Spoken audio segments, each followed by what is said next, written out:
Bismillahirrahmanirrahim. Assalamualaikum warahmatullahi wabarakatuh.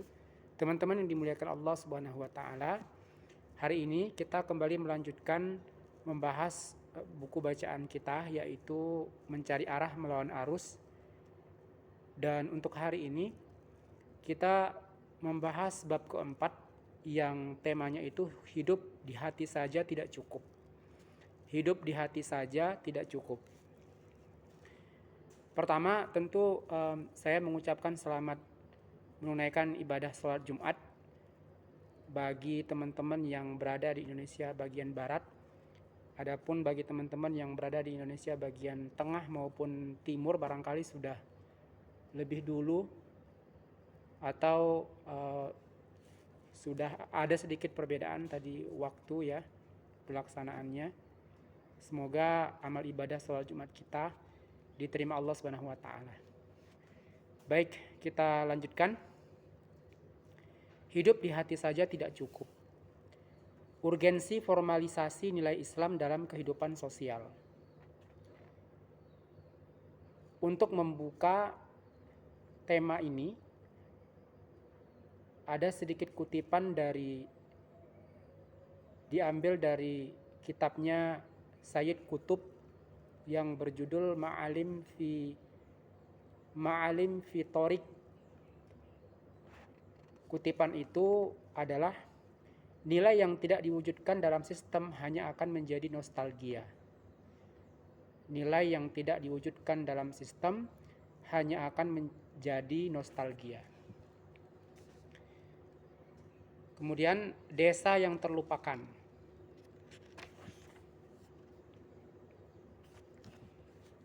Bayangkan sebuah desa di kaki gunung, suasananya tenang, sejuk, dan penuh senyum. Warganya hidup sederhana, bertani, berjualan, bertetangga dengan hangat. Anak-anak tahu sopan santun, orang tua dihormati, dan masjid selalu ramai bahkan saat subuh. Tapi perlahan, sesuatu berubah. Jalan mulai ramai, motor meraung tanpa lampau, anak-anak sibuk main TikTok, dan sapaan berubah jadi skip. Bukan karena warganya mendadak lupa nilai sopan santun, tapi karena nilai itu tak lagi diwariskan secara sistemik. Ia hanya hidup di hati, dan seperti tanaman tanpa tanah, perlahan ia layu.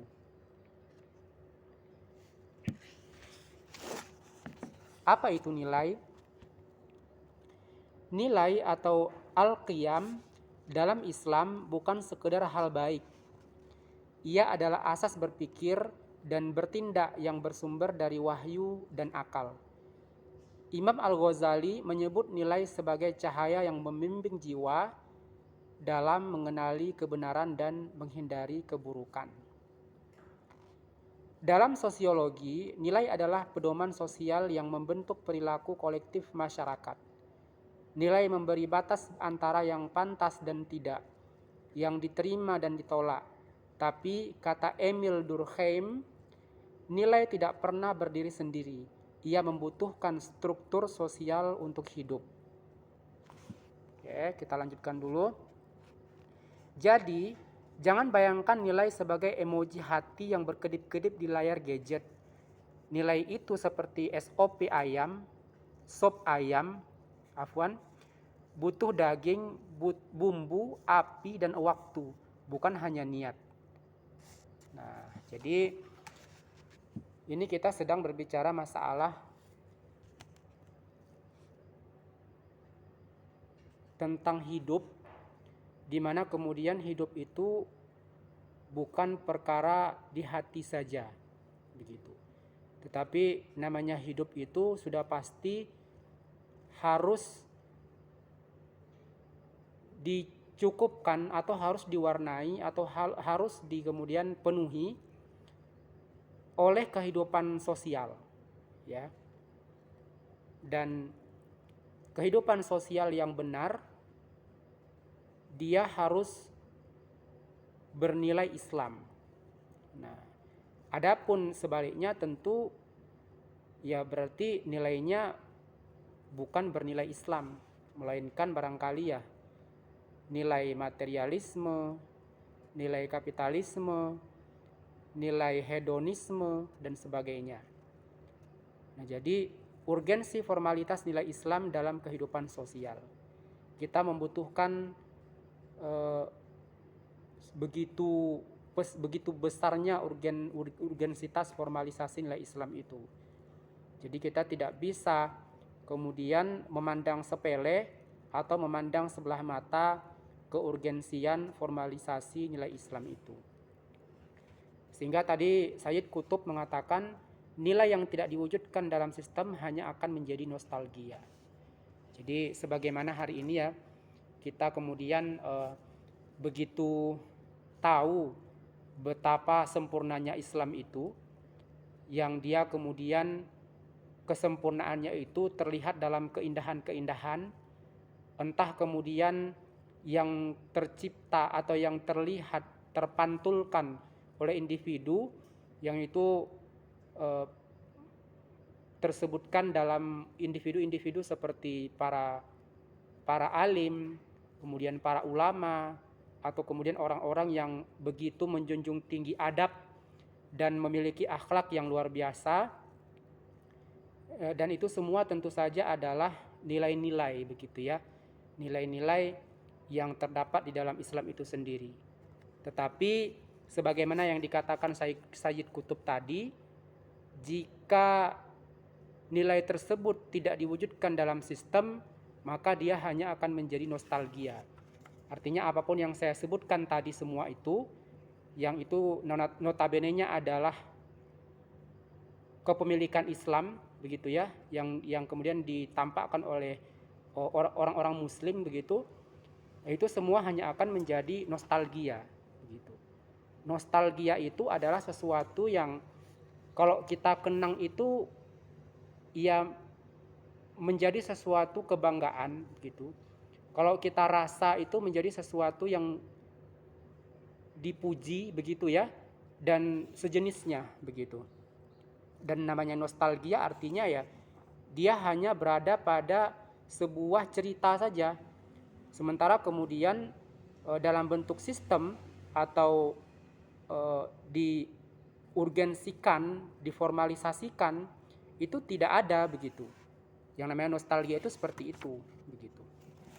Nostalgia itu juga ya tak ubahnya seperti tadi sudah dikatakan oleh Mas Fir di sini. Bayangkan sebuah desa di kaki gunung, semuanya suasananya tenang, sejuk dan penuh senyum, tapi kemudian tiba-tiba berubah menjadi perlahan berubah menjadi ramai, jalan ramai, motor meraung tanpa lampu, anak-anak sibuk main TikTok dan sebagainya. Artinya suasana tenang, sejuk dan penuh senyum sebelumnya itu ketika kemudian sudah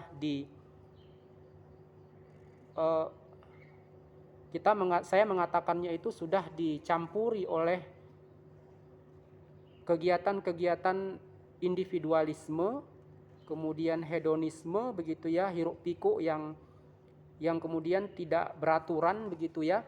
Namanya hiruk pikuk ya sudah pasti tidak beraturan, tetapi maksud saya aktivitas di dalamnya itu seharusnya tetap bisa diatur sedemikian rupa sehingga hiruk pikuk itu tidak hanya menjadi sebuah masalah, tetapi dia bisa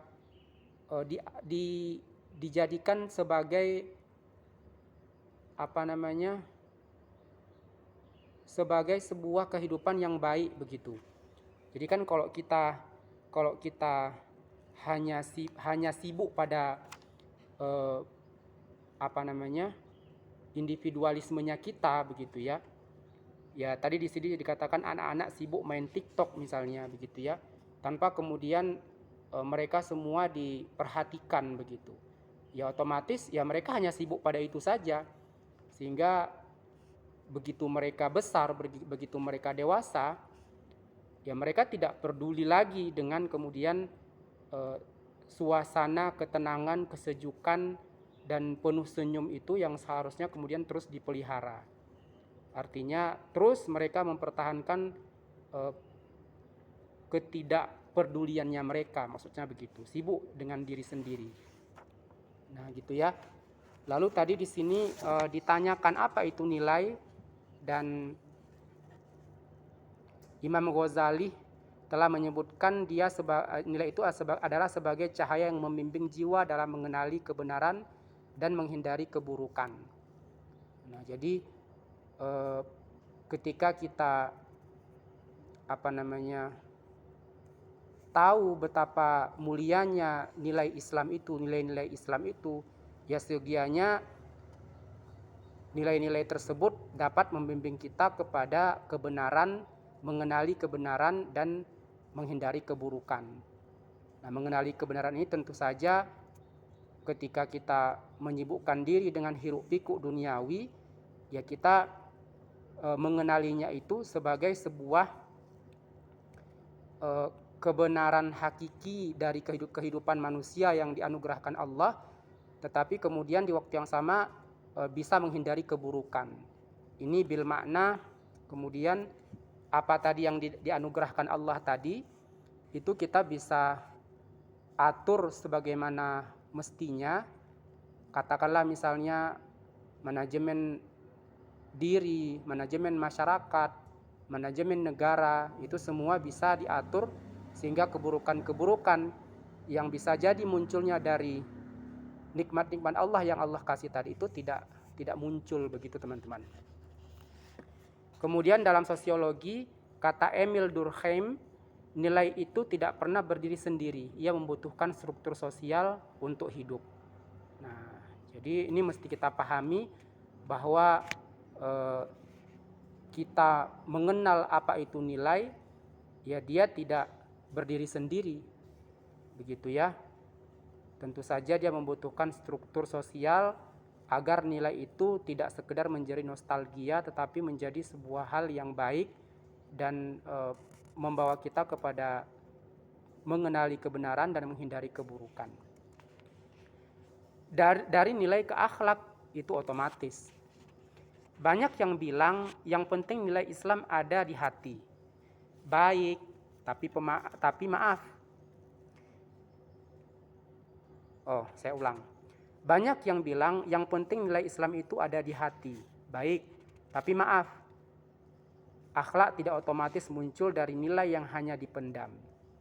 Akhlak terbentuk melalui proses, bukan dari ceramah sekali, tapi sistem yang terus-menerus mendidik, melatih, dan mengawal. Nah, jadi ketika kita berbicara nilai ini tadi, tentu saja memang kita tidak pungkiri banyak yang bilang seperti tadi, yang penting nilai Islam itu ada di hati. Artinya kita punya ilmu menghargai, kita punya ilmu kemudian mencintai dan sebagainya. Tetapi akhlak itu tidak otomatis muncul dari nilai yang hanya dipendam. Akhlak terbentuk melalui proses. Jadi seseorang hendak memiliki akhlak yang baik atau kemudian dinilai sebagai orang yang baik, yaitu tidak bisa dilepaskan dari sistem yang terus-menerus mendidik, begitu ya. Bukan hanya sekali kemudian diceramahi, bukan hanya sekali dituntun begitu, lalu cukup begitu. Tetapi dia terus-terusan membutuhkan pendidikan, terus-terusan dilatih dan dikawal. Nah, makna dikawal ini tentu saja agar kemudian sang akhlak yang ada pada diri itu tidak kemudian dikenang hanya sebagai nostalgia saja, melainkan benar-benar menyatu dengan iman dan Islam, begitu teman-teman. Abdullah Nasih Ulwan menekankan bahwa pembentukan akhlak anak tidak cukup dari nasihat seminggu sekali. Ia butuh ekosistem, keluarga, sekolah, masyarakat, dan negara yang selaras. Nah, jadi ini ketika disebutkan membutuhkan keluarga, sekolah, masyarakat dan negara, artinya semua apa yang disebutkan tadi ini tidak bisa salah satunya saja, teman-teman. Memang semuanya itu harus ada begitu. Keluarga ya jelas mendidik juga, ya. Sekolah lebih jelas lagi mendidik. Masyarakat pun seperti itu, negara lebih lagi, teman-teman. Ya bayangkan kemudian negara saja, ya, itu tidak menunjukkan akhlak yang baik begitu. Akhlak yang sesuai dengan Islam.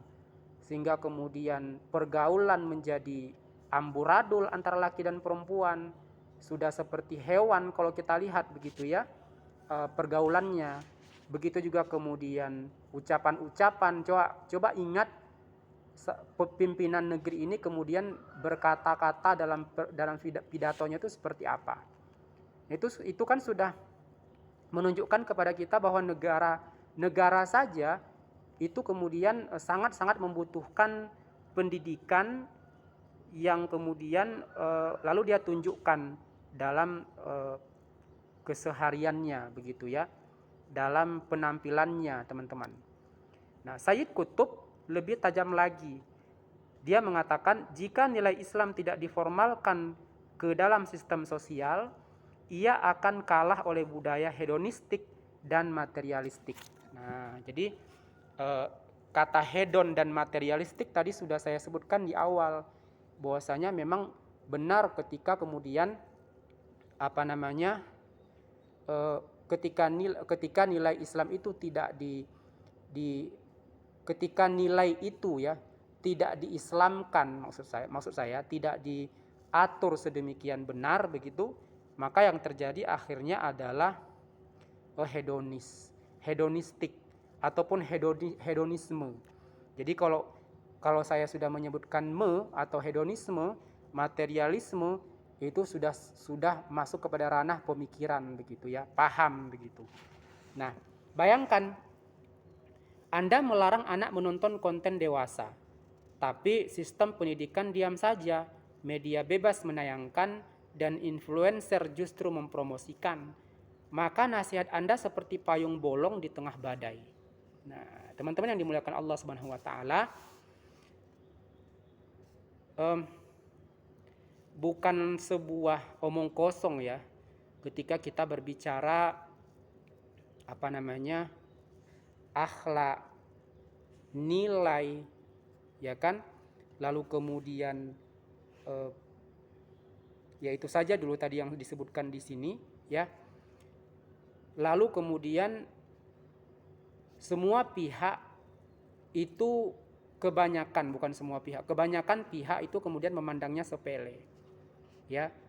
Lalu ada sebuah keluarga yang begitu menjaga dengan apik sekali tentang apa yang ditonton oleh sang anak misalnya, begitu. Tetapi orang tua atau keluarga tersebut lupa bahwasanya atau lalai begitu ya, bahwasanya sistem pendidikan tidak seperti itu begitu, tidak seapik dia dalam penjagaan. Media sosial lebih lagi, kemudian influencer pun lebih parah lagi begitu. Jadi artinya kita itu sangat membutuhkan sistem yang kemudian bisa menjaga nilai dan akhlak tersebut. Bukan hanya menjaga tetapi benar-benar mengarahkan manusia atau kaum muslim kepada kebenaran dan menghindari keburukan. Ketika nilai tak lagi dilindungi, sering kita dengar orang tua mengeluh, sekarang anak-anak enggak tahu sopan santun, atau orang Jawa tidak njawani, Melayu kehilangan marwah. Tapi kenapa itu terjadi? Bukan karena rakyat tiba-tiba jadi bebal, tapi karena nilai yang dulu dijaga secara sistemik kini dibiarkan telanjang, ya, tanpa sistem sosial, hukum, dan kebijakan yang mendukung. Nilai akan tergerus oleh arus zaman. Nah, jadi ini betul-betul bukan sesuatu yang sepele, teman-teman. Kita bicara nilai, kita bicara akhlak, itu bukan hanya untuk urusan individu, tetapi tentu juga urusan kita bersama, termasuk urusan negara, teman-teman. Fazlur Rahman beranggapan, terlepas dari kontroversi pemikirannya yang lain, dia menyatakan nilai hanya bisa bertahan jika ia diintegrasikan dalam struktur sosial yang hidup dan aktif. Nah, nilai bukan sekedar puisi, ia harus menjadi kebijakan.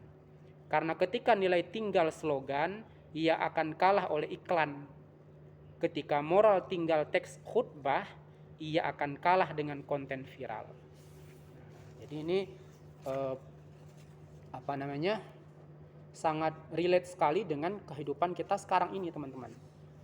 Baik itu kemudian kehidupan di keluarga, kemudian di masyarakat, apalagi di negara. Oleh sebab itu, saatnya kemudian kita betul-betul memahami dengan baik apa itu nilai, ya. Kemudian akhlak itu otomatiskah atau tidak, begitu, ya, dalam diri seseorang. Negara sadar nilai butuh sistem. Pertanyaan besar, kalau nilai memang cukup hidup di hati, kenapa negara tetap melakukan hal-hal berikut? 1. Membuat program P4, pedoman penghayatan dan pengamalan Pancasila di era Orde Baru. 2. Mengadakan apel bendera dan menyanyikan lagu kebangsaan tiap Senin. 4. Mengharuskan sumpah jabatan di atas kitab suci. 5. Tetap menetapkan undang-undang sebagai bentuk formalisasi nilai kebangsaan. Nah, ini 4 hal ini tadi adalah dalam bentuk pertanyaan, ya. Kita sedang menanyakan kalau nilai memang cukup hidup di hati, kenapa negara tetap melakukan hal-hal berikut tadi, begitu. Jadi seharusnya kalau memang cukup di hati saja, ya tidak perlu lagi melakukan hal-hal seperti ini, membuat program P4, mengadakan apel bendera tiap Senin, dan sebagainya. Jawabannya jelas, negara tahu tanpa sistem nilai akan punah. Karena itu jika ada yang berkata, biarkan Islam hidup di hati saja, sementara ia mendukung formalisasi nilai-nilai lain seperti nasionalisme, sekulerisme, maka ia sedang bermain ganda. Nah, ya, teman-teman, kita jangan munafik begitu ketika kita mengatakan, oh, nilai cukup akhlak cukup di hati saja, begitu. Karena sebenarnya kita juga membutuhkan sistem untuk memformalisasikan atau untuk mengabadikan nilai tersebut. Abul A'la Maududi berkata, sebuah ideologi tidak akan bertahan, apalagi berkembang, jika tidak didukung oleh struktur politik, hukum, dan ekonomi yang menopangnya. Nah, dengan kata lain, tak ada nilai yang hidup hanya dari niat, termasuk nilai Islam. Rasulullah SAW bukan hanya penceramah. Mari kita belajar dari Nabi Muhammad SAW. Beliau bukan hanya da'i, beliau adalah pembangun peradaban. 1. Beliau membentuk pasar Islam di Madinah dengan regulasi anti riba. 2. Beliau menyusun Piagam Madinah sebagai konstitusi yang berbasis wahyu. 4. Beliau menetapkan hukum zakat, jinayah atau pidana, muamalah, dan aturan sosial lainnya. Nah, jadi ini kalau kita mengaku sebagai umat Rasulullah Muhammad SAW, maka sudah sepantasnya kita belajar kepada beliau, bahwa beliau tidak hanya kemudian menceramahi para sahabat kala itu, tetapi menciptakan struktur-struktur, menciptakan aturan-aturan yang kemudian aturan-aturan tersebut dijalankan, teman-teman. Semua itu bukan sekedar ajaran pribadi, itu adalah formalisasi nilai Islam dalam struktur negara. Tanpa itu, Islam akan jadi agama spiritual saja, seperti banyak agama lain hari ini. Hidup di mimbar, mati di undang-undang, dan besar kemungkinan Islam tidak akan sampai ke Nusantara. Bisa dibilang semua gagasan jadi meluas dan bertahan karena adanya kekuasaan formal. Coba saja, adakah ide dan gagasan yang menyebar luas dan bertahan lama tanpa kekuasaan? Nah, ya, jawab sendiri. Kesimpulan reflektif, nilai adalah jiwa. Sistem adalah tubuh. Jiwa tidak bisa bergerak tanpa tubuh. Maka menolak formalisasi Islam sementara kita menerima formalisasi nilai lainnya adalah sikap yang tidak adil, bahkan absurd. Ya, teman-teman, antum harus membuka mata dan telinga tentang fakta-fakta yang saya bacakan. Ya, kalau kita konsisten menolak formalisasi syariat, maka demi keadilan kita juga harus: 1. Menolak apel bendera di sekolah. 2. Menolak lagu kebangsaan. 3. Menolak sumpah jabatan. 4. Menolak pasal-pasal formal dalam konstitusi. Ya, kalau memang betul-betul mau konsisten banget mengatakan bahwa nilai itu hanya cukup di hati, akhlak itu hanya cukup pada pribadi, gitu ya. Lalu hidup berdasarkan nilai saja, tapi Anda pasti tidak mau kehilangan garuda dari dada Anda, bukan? Maka mengapa Islam harus terus-menerus disuruh cukup hidup di hati? Apakah karena kita takut jika Islam benar-benar hadir di jalanan, pasar, kampus, dan gedung pemerintahan?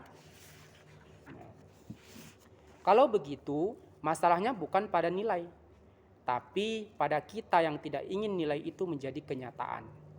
Kalau bukan karena tidak paham, mungkin karena memang tidak ingin Islam hadir di tengah kehidupan. Teman-teman yang dimuliakan Allah, kita sudah di akhir dari bacaan ini.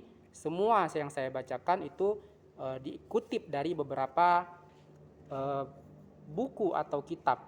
Ada dari Ihya Ulumuddin, kitab Imam Al-Ghazali, ada dari Emil Durkheim, ada dari Abdullah Nasih Ulwan, Tarbiyatul Aulad fi Islam, ada Sayyid Qutb, ada Fazlur Rahman, ada Abu A'la Maududi.